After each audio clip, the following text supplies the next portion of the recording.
તમે સાંભળી રહ્યા છો કૃષ્ણા પુરાણ ચેનલ।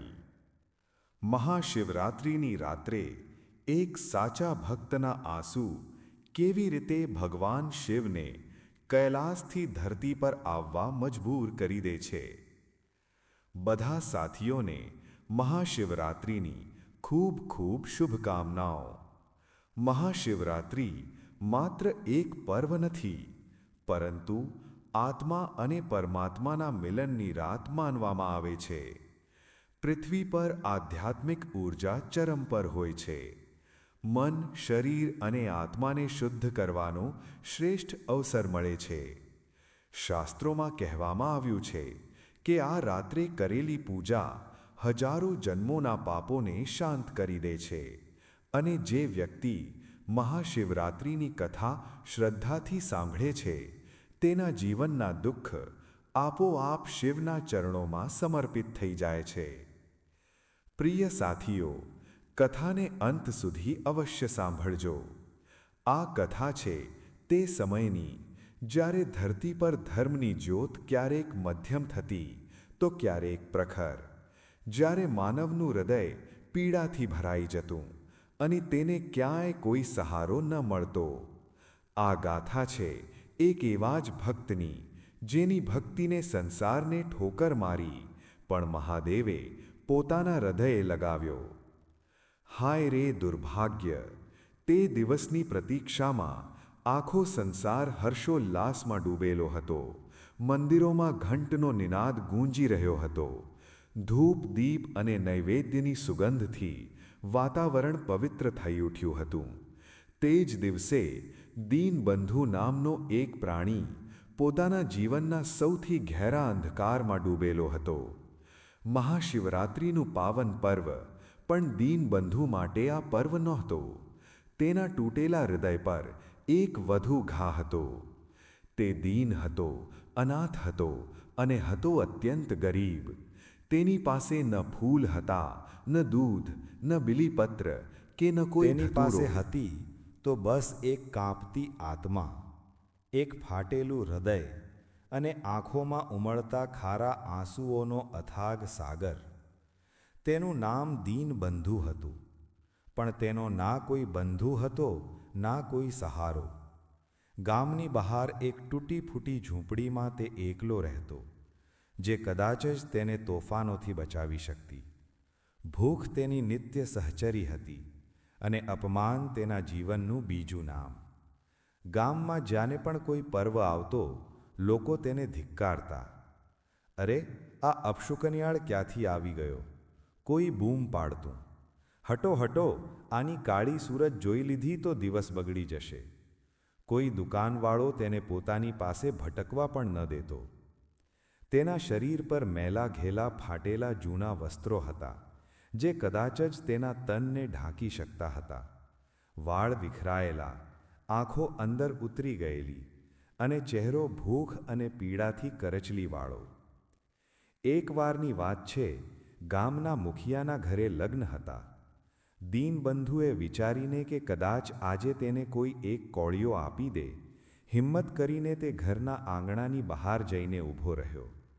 તેની આંખોમાં આશાનું એક હળવું કિરણ હતું, પણ મુખિયાના દીકરાએ તેને જોતાં જ એક લાકડી ઉપાડી અને જોરથી બૂમ પાડી, ભાગ જા અહીંથી મનહૂસ, તારા કારણે અમારું શુભ કાર્ય બગડી જશે। હટી જા, નહીંતર હાડકાં પાંસળી એક કરી દઈ। લાકડીનો માર તેના દુબળા પાતળા શરીર પર પડ્યો, અને તે દર્દથી કણસતો, ડગમગતો ત્યાંથી દૂર ભાગ્યો। તેની આંખોમાંથી આંસુ નહીં, જાણે લોહીના ટીપાં નીકળી રહ્યા હતા। તે દિવસ હતો જ્યારે તેણે વિચાર્યું, શું મારો જન્મ માત્ર માર ખાવા અને ધિક્કારવા માટે થયો છે? શું આ સંસારમાં કોઈ નથી જે મને પોતાનો કહે? એક અન્ય અવસરે તે ખૂબ ભૂખ્યો હતો। એક મંદિરની પાસે પ્રસાદ વહેંચાઈ રહ્યો હતો। તેણે વિચાર્યું, મહાદેવના દ્વાર પર તો કોઈ ભૂખ્યું નથી રહેતું। તે ધીરે ધીરે મંદિરના પગથિયાં ચઢવા લાગ્યો। જેવો તે પ્રસાદના પાત્રની પાસે પહોંચ્યો, એક પંડિતજીએ તેને જોયો અને ક્રોધિત થઈને બોલ્યા, ખબરદાર, તું અહીં કેવી રીતે આવી ગયો? તું તો નીચ જાતિનો છે, અપવિત્ર છે, મારા પ્રસાદને ભ્રષ્ટ મત કર. અને તેમણે એક લાકડી ઉપાડી. ભાગ જા, નહીતર મારી મારીને તારો કચુંબર કાઢી નાખીશ. દીનબંધુની આંખોમાં એકવાર ફરી અપમાનના આંસુ તરી આવ્યા. તેનું હૃદય ચિત્કાર કરી ઉઠ્યું, મહાદેવ, શું તારા દરબારમાં પણ મારા માટે કોઈ જગ્યા નથી? શું મારી ભૂખ, મારી પીડા, મારી ભક્તિ બધું વ્યર્થ છે? તે પ્રસાદ લીધા વગર માથું ઝુકાવીને તે પવિત્ર સ્થાનથી પણ ધૂતકારીને ભગાડી દેવામાં આવ્યો. તેના મનમાં હજારો પ્રશ્નો ઉઠતા જેનો કોઈ ઉત્તર ન હતો. તેનું મન એક તૂટેલો કાચ હતો, જેમાં દરરોજ અપમાન અને ઉપેક્ષાની ચોટથી વધુ તિરાડો પડતી જતી તેનું હતી. ભાગ્ય તેને દરેક જગ્યાએથી ઠુકરાવી દેતું. તે કામ માંગવા જતો તો લોકો તેને આળસુ, ચોર અને નીચ કહીને ભગાડી દેતા. ક્યારેક ક્યારેક તો લોકો તેને કારણ વગર મારી લેતા, માત્ર એટલા માટે કે તે ગરીબ હતો, એકલો હતો અને કોઈ તેનું પૂછવાવાળું ન હતું. તે અવારનવાર રાતના અંધારામાં પોતાની ઝૂંપડીની બહાર બેસીને રડતો રહેતો, હે મહાદેવ, તે મને કેમ બનાવ્યો? કેમ આપ્યું મને આ જીવન જેમાં માત્ર પીડા અને અપમાન ભરેલું છે? શું મારો કોઈ અપરાધ છે? શું હું તારી પાસે એટલું પણ નથી માંગી શકતો કે એક પળ માટે આ દુઃખ થંભી જાય? તેના આંસુ, તેની આહ, તેની ચીસો બધું તે વેરાન રાતની હવામાં વિલીન થઈ જતું. કોઈ સાંભળવાવાળું ન હતું. અને આજે મહાશિવરાત્રિ હતી. ગામના મંદિરથી ભજન કીર્તનની ધ્વનિ આવી રહી હતી. લોકો નવા વસ્ત્રો પહેરી હાથોમાં પૂજાની થાળી લઈને મંદિર તરફ જઈ રહ્યા હતા. દીનબંધુ પોતાની જીર્ણ શીર્ણ ઝૂંપડીમાં બેઠો, બહાર ચમકતા દીવાઓ અને મંત્રોચ્ચારની ધ્વનિને સાંભળી રહ્યો હતો. તેના હૃદયમાં એક અજીબ કસક ઉઠી રહી હતી. બધાની પાસે કંઈક છે અર્પણ કરવા માટે, ફૂલ, દૂધ, ફળ. મારી પાસે શું છે? મારું તો આ તૂટેલું મન જ મારું બધું છે. તેના મનમાં એક વિચાર આવ્યો, આજે તો મહાશિવરાત્રિનું મહાપર્વ છે. શું આજે પણ તેઓ મને પોતાના દ્વારથી ધિક્કારી આજે દેશે? હું જઈશ, ભલે ગમે તે થઈ જાય. હું મારા મહાદેવની સામે જઈને મારી વ્યથા કહીશ. તેણે પોતાના ફાટેલા જૂના કપડાં કસ્યા, જે પહેલાંથી જ તાર તાર હતા. તેના પગ લથડી રહ્યા હતા. પેટમાં ભૂખની આગ બળી રહી હતી. પણ તેના હૃદયમાં એક અજીબ શક્તિ ઉમટી રહી હતી, શિવના પ્રતિ અનન્ય ભક્તિની શક્તિ. તે ધીરે ધીરે કાંપતા કદમોથી ગામના મુખ્ય શિવાલય તરફ આગળ વધ્યો. રસ્તામાં ઘણા લોકોએ તેને જોયો. કોઈએ મોઢું ફેરવી લીધું, કોઈએ ભાગ અહીંથી કહીને વઢ્યો. પણ દીનબંધુએ કોઈની તરફ ન જોયું. તેની આંખોમાં માત્ર મંદિરનું શિવ શિખર હતું. જેમ તેમ તે મંદિરના ગર્ભગૃહ સુધી પહોંચ્યો. અંદર ઉત્સવનો માહોલ હતો. ભક્તોની ભીડ હતી. કોઈ દૂધ ચડાવી રહ્યું હતું, કોઈ જળ, કોઈ બેરીપત્ર. પંડિતજી ઊંચા સ્વરમાં મંત્રોચ્ચાર કરી રહ્યા હતા. દીનબંધુ એક ખૂણામાં ભીડથી દૂર શિવલિંગની બરાબર સામે ઘૂંટણ પર બેસી ગયો. એટલો થાકી ગયો હતો, એટલો તૂટી ગયો હતો કે તેની પાસે કંઈ કહેવાની શક્તિ જ ન હતી. તેની પાસે ના ફૂલ હતા, ના દૂધ, માત્ર તૂટેલું મન અને સાચા આંસુ. તેની આંખો શિવલિંગ પર ટટેલી હતી. ધીરે ધીરે તેની આંખોમાંથી આંસુઓની ધારા વહી નીકળી. પહેલાં ધીમી, પછી તીવ્ર. તે આંસુ તેના ગાલ પરથી થતા તેની દાઢીમાં અને પછી માટી પર પડવા લાગ્યા. તે ડૂસકા ભરવા લાગ્યો. તેના ડૂસકા ધીરે ધીરે રુદનમાં બદલાઈ ગયા. તે ધ્રુસકે ધ્રુસકે રડવા લાગ્યો. પોતાની બધું અપમાન, બધું દુઃખ તે આંસુઓમાં ઘોળીને શિવલિંગના ચરણોમાં અર્પિત કરી રહ્યો હતો. તેના હોઠ કંઈ કહી ન રહ્યા હતા, પણ તેનું હૃદય ચિત્કાર કરી રહ્યું હતું, હે મારા મહાદેવ, હે મારા નાથ, તું જાણે છે મારી પાસે કંઈ નથી. આજે મારા આ આંસુ જ મારો અભિષેક છે. મારું આ તૂટેલું મન જ મારું બીલીપત્ર છે. મારી આ કરુણા જ મારું પુષ્પ છે. સ્વીકાર કરો મારા પ્રભુ, મારી આ અભાગી આત્માને સ્વીકાર કરો. વગર કોઈ સંકોચે, વગર કોઈ ડરના પોતાની બધી વેદના તે પવિત્ર શિવલિંગની સામે ઠાળવી રહ્યો હતો. તેનું શરીર કાંપી રહ્યું હતું, હૃદય ફાટી રહ્યું હતું. તે ક્ષણે તેને સંસારની કોઈ સુધ ન હતી, બસ તેનો મહાદેવ હતો અને તેની વણકહી પીડા.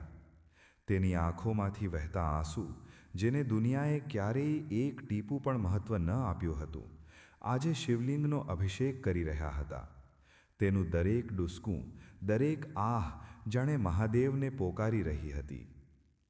તે જ ક્ષણે કૈલાશ પર શ્વેત હિમમંડિત શિખર પર માતા પાર્વતી અને ભગવાન શિવ બિરાજમાન હતા. શિવ પોતાના ધ્યાનમાં લીન હતા અને માતા પાર્વતી પોતાના પ્રિય સ્વામીની સેવામાં તત્પર હતી. પૃથ્વી પર મહાશિવરાત્રિનું મહાપર્વ ચાલી રહ્યું હતું અને કૈલાશથી બધું સાફ દેખાઈ રહ્યું હતું. માતા પાર્વતીએ જોયું, પૃથ્વી પર મંદિરોમાં ભક્તગણ ધામધૂમથી પૂજા અર્ચના કરી રહ્યા છે. તેઓ પ્રસન્ન. ત્યારે જ તેમની દ્રષ્ટિ એક નાના અંધારા ખૂણામાં બેઠેલા એક પ્રાણી પર પડી. એક અત્યંત દુર્બળ જીર્ણ શીર્ણ દેહ, જે ધ્રુસકે ધ્રુસકે રડી રહ્યો હતો. હે મહાદેવ! માતા પાર્વતીનું કોમળ હૃદય વિચલિત થઈ ઉઠ્યું. આ કોણ છે? આ પ્રાણી એટલું દુઃખ કેમ ભોગવી રહ્યો છે? આની આ કરુણ પોકાર મારા હૃદયને પણ વીંધી રહી છે. ભગવાન શિવે ધીરેથી પોતાની આંખો ખોલી. તેમની દ્રષ્ટિ પણ તે દીનહીન ભક્ત પર પડી. તેમણે એક પળ માટે પોતાના મુખ પર એક હળવું હાસ્ય ધારણ કર્યું, જાણે તેઓ પહેલાંથી જ બધું જાણતા હોય. માતા પાર્વતીએ જોયું કે તે ભક્તની પાસે ના તો કોઈ સામગ્રી છે, ના કોઈ પુષ્પ, ના કોઈ જળ. તે બસ પોતાના આંસુ વહાવી રહ્યો હતો. નાથ, આ કેવો ભક્ત છે! આની પાસે કંઈ નથી, છતાં આની ભક્તિમાં એવી આગ છે કે મારા રોમે રોમને બાળી રહી છે. આના આંસુઓમાં એટલી પીડા છે કે મારું હૃદય પીગળી રહ્યું છે. હે સ્વામી, શું આ યોગ્ય છે કે તમારો આટલો સાચો ભક્ત આટલી વેદના સહે? આને તો લોકોએ દરેક જગ્યાએથી ધૂતકારી દીધો છે, વઢીને ભગાડી દીધો છે. આની દરેક આહમાં તમારા માટે એટલી લગન છે. હું આને આ અવસ્થામાં નથી જોઈ શકતી. મારી આંખોમાં આંસુ આવી રહ્યા છે. પ્રભુ, કૃપા કરો મારા સ્વામી, આને દર્શન આપો, આને પોતાના શરણમાં લો. માતા પાર્વતીનો સ્વર કરુણાથી ભીંજાઈ ગયો તેમની હતો. આંખોમાં પણ આંસુ છલકાઈ આવ્યા હતા. મહાદેવે માતા તરફ જોયું. તેમના ચહેરા પર અસીમ પ્રેમ અને શાંતિ હતી. દેવી, તમે તો જગત માતા છો. તમારી કરુણાથી જ આ આખો સંસાર ચાલે છે. તમે ઠીક કહ્યું, આની ભક્તિમાં કોઈ કમી નથી. સંસાર આને નથી ઓળખી શક્યો, પરંતુ મારી દૃષ્ટિથી કંઈ પણ અદૃશ્ય નથી. આની દરેક ચોટ, દરેક અપમાન, દરેક આંસુ મારા હૃદય પર લાગ્યા છે. ભગવાન શિવે એક ઊંડો શ્વાસ લીધો. આનું હૃદય શુદ્ધ સોનાનું છે, જેણે આટલી ઠોકરો ખાધી છે, છતાં મારા પરથી વિશ્વાસ નથી ગુમાવ્યો. એ જ સાચી ભક્તિ છે પાર્વતી, જે વિપરીત પરિસ્થિતિઓમાં પણ અટલ રહે. આવો, આપણે આ ભક્તને દર્શન આપવા પડશે. આનો સમય આવી ગયો છે. કૈલાસના હિમશિખરથી ભગવાન શિવ અને માતા પાર્વતીએ પૃથ્વી તરફ પ્રસ્થાન કર્યું. તેમની ઉપસ્થિતિથી વાતાવરણમાં એક અદ્ભુત ઊર્જાનો સંચાર થયો. મંદિરમાં જ્યાં દીનબંધુ રડી રહ્યો હતો, ત્યાં એક ક્ષણ માટે શાંતિ છવાઈ ગઈ. દીવાઓની જ્યોત અને પ્રજ્વલિત થઈ ઉઠી, અને હવામાં એક અનુપમ સુગંધ ભરાઈ ગઈ, જે કોઈ ફૂલની નહીં, પરંતુ દિવ્યતાની હતી. દીનબંધુ, જે હજુ પણ પોતાના આંસુઓમાં ડૂબેલો હતો, તેણે અનુભવ્યું કે તેની ચારે બાજુ એક અદ્ભુત શીતળતા અને શાંતિ છવાઈ ગઈ છે. તેનું રુદન મંદ પડી ગયું, અને તેણે ધીરેથી પોતાની આંખો ખોલી. તેણે જોયું, તેની બરાબર સામે જ્યાં ત્યાં શિવલિંગ એક હતું, અલૌકિક પ્રકાશ ફેલાઈ રહ્યો હતો. તે પ્રકાશની મધ્યે તેણે બે દિવ્ય આકૃતિઓ જોઈ. એક હતા શંખ સમાન ગૌરવર્ણવાળા, ત્રિશૂળધારી, જટાજૂટમાં ગંગાને ધારણ કરેલા, ચંદ્રકળાથી સુશોભિત નીલકંઠ, મૃગચર્મ ધારણ કરેલા યોગેશ્વર ભગવાન શિવ અને તેમના ડાબા ભાગમાં સૌંદર્ય અને કરુણાની પ્રતિમૂર્તિ, આભૂષણોથી સુસજ્જિત, કમળ સમાન નેત્રોવાળી સાક્ષાત આદિશક્તિ માતા પાર્વતી. તેમના મુખમંડળ પર દિવ્ય તેજ હતું. તેમના હાસ્યમાં બ્રહ્માંડનો સાર સમાયેલો હતો. દીનબંધુની આંખોમાં આ અદ્ભુત દ્રશ્ય જોઈને પહેલાં તો અવિશ્વાસ હતો. શું આ સ્વપ્ન છે? શું ભૂખ અને પીડાથી તેનું મન ભ્રમિત થઈ ગયું છે? તેણે પોતાની આંખો ચોળી, પણ તે દિવ્ય રૂપ જેમના તેમ ઊભા હતા. તેના હૃદયના ધબકારા તેજ થઈ ગયા. તેના આખા શરીરમાં એક અદ્ભુત ઊર્જાનો સંચાર થયો. જાણે વર્ષોનો થાક, પીડા અને અપમાન એક પળમાં જ ધોવાઈ ગયા હોય. તેણે જોયું, ભગવાન શિવના નેત્રોમાં તેના માટે અસીમ કરુણા હતી અને માતા પાર્વતીની આંખોમાં મમતાની એક અદ્ભુત ધારા વહી રહી હતી. તે કાંપી ઉઠ્યો. તેના હોઠ ખુલ્યા, પણ એક શબ્દ પણ ન નીકળ્યો. તે પોતાના ઘૂંટણ પર જ હતો અને પછી ધીરે ધીરે તેણે પોતાની જાતને ભૂમિ પર પાડી દીધી. દંડવત પ્રણામ કરવા માટે. તેની આંખોમાંથી હવે આંસુ નહીં, પરંતુ આનંદ અને કૃતજ્ઞતાના અશ્રુ વહી રહ્યા હતા. તેના જીવનમાં પહેલી વાર કોઈએ તેને સન્માન આપ્યું હતું. કોઈએ તેની પીડાને સમજી હતી. તેના આરાધ્ય સ્વયં તેની સામે ઊભા હતા. ભગવાન શિવે પોતાના એક હાથથી આશીર્વાદની મુદ્રા બનાવી અને તેમની ગંભીર શાંત વાણી વાતાવરણમાં ગૂંજી ઉઠી, જેણે દીનબંધુના હૃદયને અંદર સુધી સ્પર્શી લીધું. ઉઠો મારા ભક્ત દીનબંધુ, તમે તમારી ભક્તિથી આજે કૈલાસને પણ હચાવી દીધું છે. તમારા આંસુઓમાં જે શુદ્ધતા છે, જે સત્યતા છે, તે સંસારના કોઈ પણ ચઢાવા કરતાં ક્યાંય વધુ મૂલ્યવાન છે. સંસારે તમને ધૂતકાર્યા, તમને અપમાનિત કર્યા, પણ તમે મારા પરથી વિશ્વાસ નથી ગુમાવ્યો. તમારી આ જ અટલ શ્રદ્ધા, આ જ અતૂટ પ્રેમ મારી સૌથી પ્રિય પૂજા છે.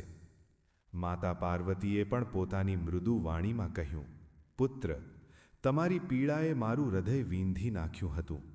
તમારા દરેક આંસુમાં મેં સ્વયંને જોઈ છે. આજથી તમારા બધા દુઃખ સમાપ્ત થાય છે. તમારી ભક્તિના બળ પર તમને તે બધું મળશે જે તમે ક્યારેય વિચાર્યું પણ નહીં હોય. દીનબંધુએ ધીરે ધીરે પોતાનું માથું ઉપાડ્યું. તેની આંખોમાં હજુ પણ અવિશ્વાસ અને આનંદનું મિશ્રણ હતું. તેણે જોયું, તેના પગ પાસે જ્યાં તે સૂતો હતો એક અદ્ભુત પ્રકાશ ફેલાઈ રહ્યો હતો અને તેની દેહનો બધો થાક, બધી દુર્બળતા જાણે લુપ્ત થઈ રહી હતી. તેનું ફાટેલું હૃદય હવે જોડાઈ ચૂક્યું હતું. તેના બધા દુઃખ, બધા ઘા ભગવાનના એક વચનથી ભરાઈ ચૂક્યા હતા. તેના મુખમાંથી માત્ર એક શબ્દ નીકળ્યો, મહાદેવ, અને તે ફરીથી તેમના ચરણોમાં નતમસ્તક થઈ ગયો. ભગવાન શિવે તેના માથા પર પોતાનો વરદ હસ્ત મૂક્યો. દીનબંધુ, તમારી શુદ્ધ ભક્તિએ તમને તે જ્ઞાન આપ્યું છે જે મોટા મોટા તપસ્વીઓને પણ દુર્લભ છે. તમે આજથી માત્ર દીનબંધુ નહીં, પરંતુ જ્ઞાનબંધુ કહેવાશો.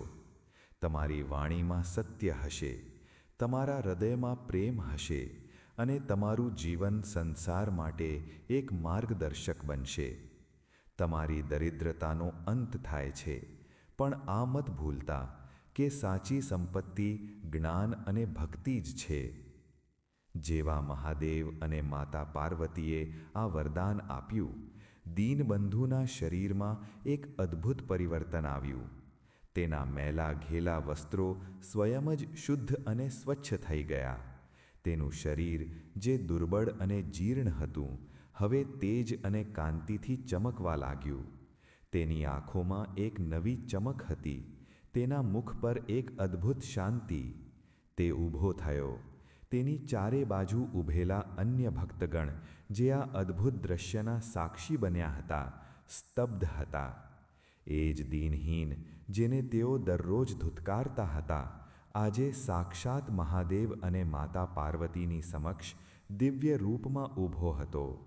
તેઓ બધા આશ્ચર્યચકિત અને ભયભીત ઘણા હતા. લોકોએ પોતાની ભૂલોનું પ્રાયશ્ચિત કરવા માટે તેના ચરણોમાં પડવાનો પ્રયત્ન કર્યો, પણ દીનબંધુએ તેમને રોકી દીધા. દીનબંધુએ ફરીને તે લોકો તરફ જોયું જેમણે તેને ક્યારેય મેણા માર્યા હતા, દંડાથી ભગાડ્યો હતો. તેની આંખોમાં ન ક્રોધ હતો ન પ્રતિશોધ, માત્ર અસીમ કરુણા હતી. તેણે હાથ જોડીને કહ્યું, મારા બંધુઓ, તમે બધાએ જે કાંઈ પણ કર્યું તે માત્ર તમારી અજ્ઞાનતાના કારણે હતું. હું તમારા બધાની ક્ષમા માંગુ છું જો મારી ઉપસ્થિતિથી તમને ક્યારેય કોઈ કષ્ટ થયું હોય. તેની વાણીમાં એવી વિનમ્રતા અને દિવ્યતા હતી કે સાંભળવાવાળા મંત્રમુગ્ધ થઈ ગયા. ભગવાન શિવ અને માતા પાર્વતી પોતાના ભક્તને આશીર્વાદ આપીને ધીરે ધીરે તે દિવ્ય પ્રકાશમાં વિલીન થઈ ગયા. પણ દીનબંધુનું જીવન હંમેશા માટે બદલાઈ ચૂક્યું હતું. તે હવે ન દીન હતો ન જ અનાથ. તેણે જ્ઞાનબંધુના નામથી પોતાનું નવું જીવન પ્રારંભ કર્યું. તેણે પોતાના જીવનમાં કોઈની પાસે કોઈ ભૌતિક સુખ નહોતું માંગ્યું, પણ મહાદેવે તેને તે જ્ઞાન, તે આત્મિક શાંતિ આપી હતી જે સંસારની કોઈ પણ દોલતથી વધીને હતી. તેના મુખથી નીકળેલી દરેક વાત સત્ય થતી. તેના દર્શન માત્રથી લોકોના કષ્ટ દૂર થવા લાગ્યા. તે જ્યાં જતો ત્યાં પ્રેમ અને ભક્તિનો પ્રસાર થતો. લોકો હવે તેને ધિક્કારતા ન હતા, પરંતુ તેના ચરણોમાં પોતાનું શીશ આપણને ઝુકાવતા શીખવે હતા. છે કે સાચી ભક્તિ કોઈ ચઢાવાની મોહતાજ નથી હોતી. તે હૃદયની પવિત્રતામાં, આંસુઓની સચ્ચાઈમાં અને વિપરીત પરિસ્થિતિઓમાં પણ અટલ વિશ્વાસમાં વસે છે. અને દીનબંધુની કથા યુગો યુગો સુધી ભક્તિ અને કરુણાનો માર્ગ પ્રશસ્ત કરતી રહી છે. પ્રિય સાથીઓ, આની સાથે મહાશિવરાત્રિની આ પવિત્ર વ્રત કથા અહીં પૂર્ણ થાય છે. અમે બધા માતા ભગવતી અને ભગવાન શિવના ચરણોમાં પ્રાર્થના કરીએ છીએ કે તેમની દિવ્ય કૃપા સદા આપ સૌ પર બની રહે. હર હર મહાદેવ. જય માં આદિશક્તિ, માતા પાર્વતી, જગતની જનની. જો તમને આ વિડીયો અને આ પવિત્ર કથા પસંદ આવી હોય તો કમેન્ટમાં જય શ્રી રામ લખવાનું ભૂલતા નહીં. અને આવી જ ધાર્મિક કથાઓ સાંભળવા માટે કૃષ્ણા પુરાણ ચેનલને અત્યારે જ સબસ્ક્રાઇબ કરો. જય શ્રી કૃષ્ણ. હર હર મહાદેવ.